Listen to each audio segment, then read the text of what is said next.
Hey everybody, this is going to be a comparison between Windows 8 and Windows 8.1. Now that Windows 8.1 is out, I can do a little comparison. I got both of these installed in virtual machines. On the left is Windows 8, on the right is Windows 8.1. Now Windows 8 was Microsoft's first attempt to make an operating system that kind of draws a tablet interface together with a PC interface, and I don't really care too much for it. Anyways, in Windows 8, you're greeted with this every time you start the computer. And of course, here's your desktop. I'll click desktop in this too. And you notice there's no start button over here. You have to take your mouse cursor and just find the right spot down here to click start, or go over here to charms and click start. And you notice right away that in Windows 8.1 we have better app sizes, and we have more apps to choose from. So let's go and look at all apps and start. And let's see, Windows 8 and Windows 8.1. In Windows 8 you hit the right click and say all apps. Windows 8.1 you just gotta click this little down button here. And they even provided a search bar up here. Now I'm not sure why this is doing what it's doing right here with the remaining stuff on the computer. Probably because it's in a virtual machine, I would guess. You can use the scroll wheel on the mouse to go back and forth. And if you notice the included apps in Windows 8, there's not that many of them versus Windows 8.1. There's a lot more apps. The apps have been improved, and there's a lot more useful apps in here. So anyways, let's go ahead and show you something else here, like let's say PC settings. Now if you notice in Windows 8 to access PC settings, you probably have to search for it, or go to the charms, click on settings, and then click on change PC settings.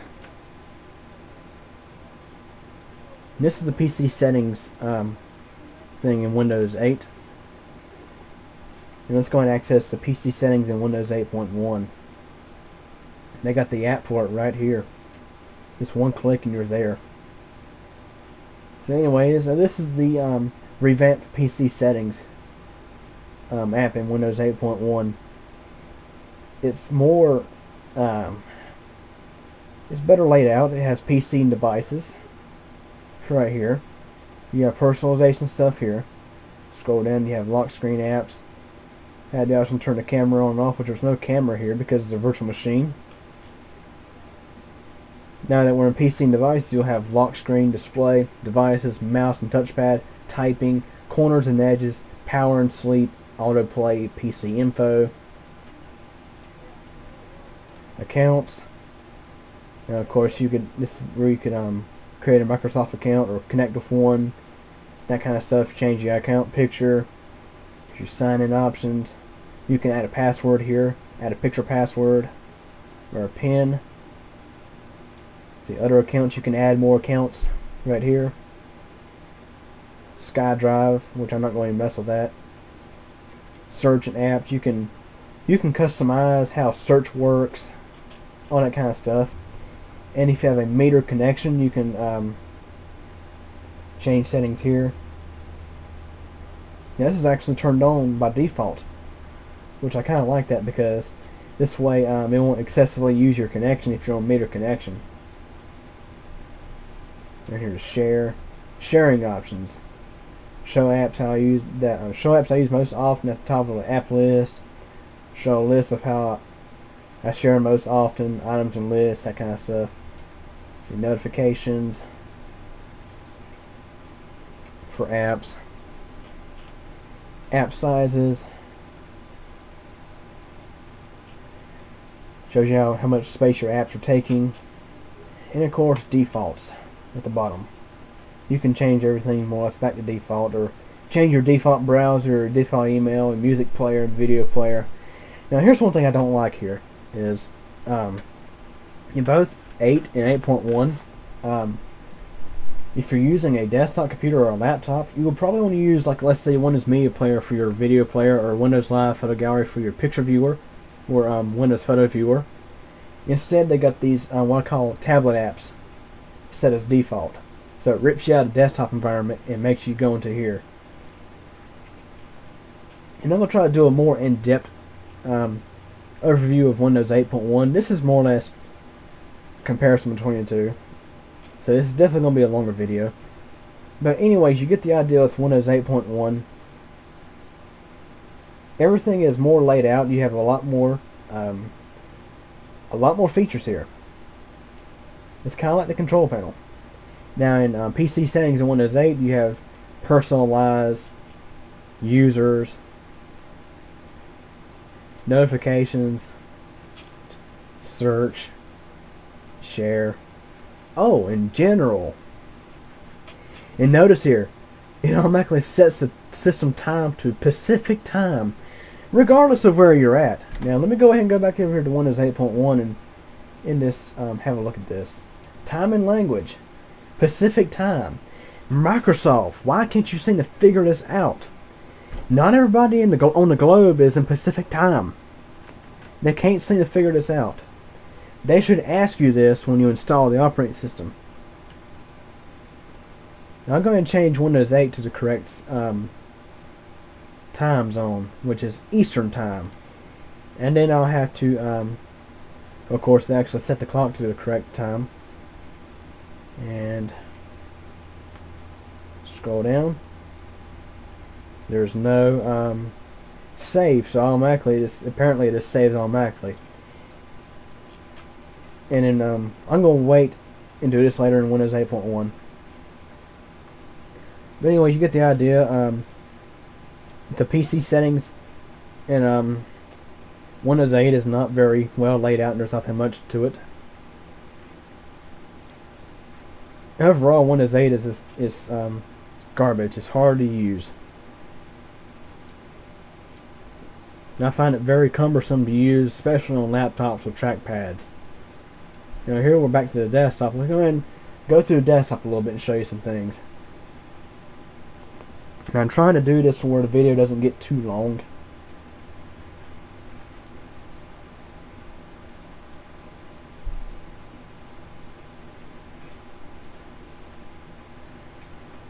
So let's go ahead and go to the desktop.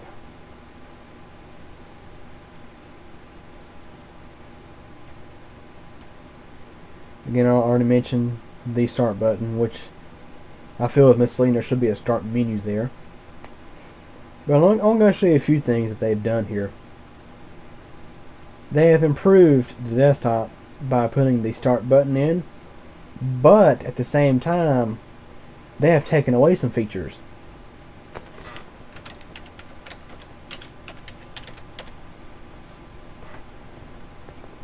Go to Control Panel in Windows 8.1 and go to Control Panel in Windows 8.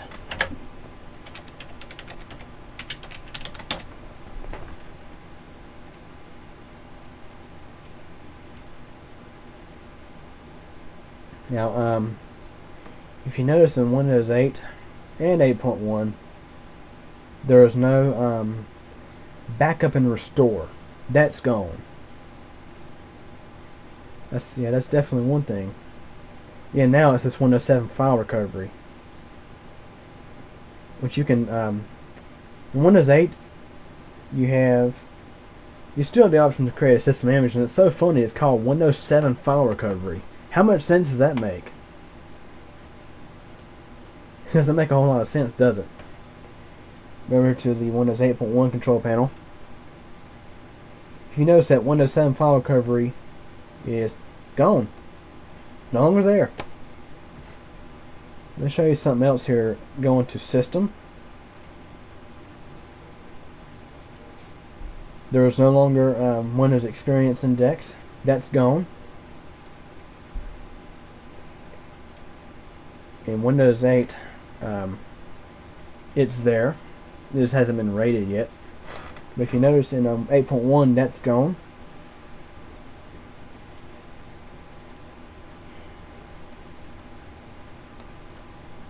So anyways, yeah, I'm not really getting in depth in this, and it's getting pretty long, so I'm going to go ahead and try to wrap this up. by changing some settings in Windows 8.1 to make it really stand out from Windows 8. We'll go back to the desktop here. Right click, save properties. Go over to the navigation. Check all of these.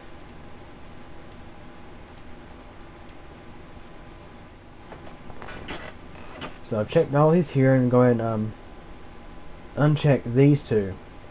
Show the charms and switch between recent apps. This gets rid of the hot corners.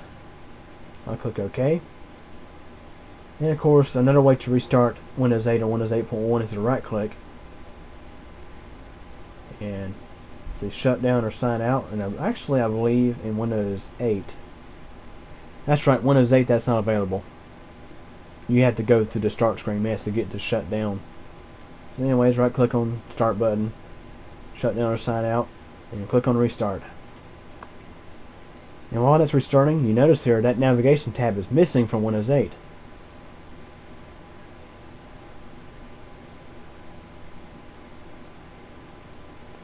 Now this looks all messed up because I had it maximized like this, and the boot splash screen doesn't get that big, so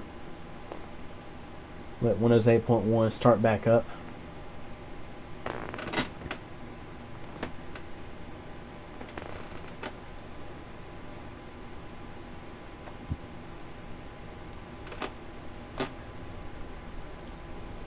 And of course, when Windows 8 starts, you're greeted with this every single time you start the computer, regardless, unless you install a third-party app that actually bypasses the start screen. Now we're starting up Windows 8.1 right now.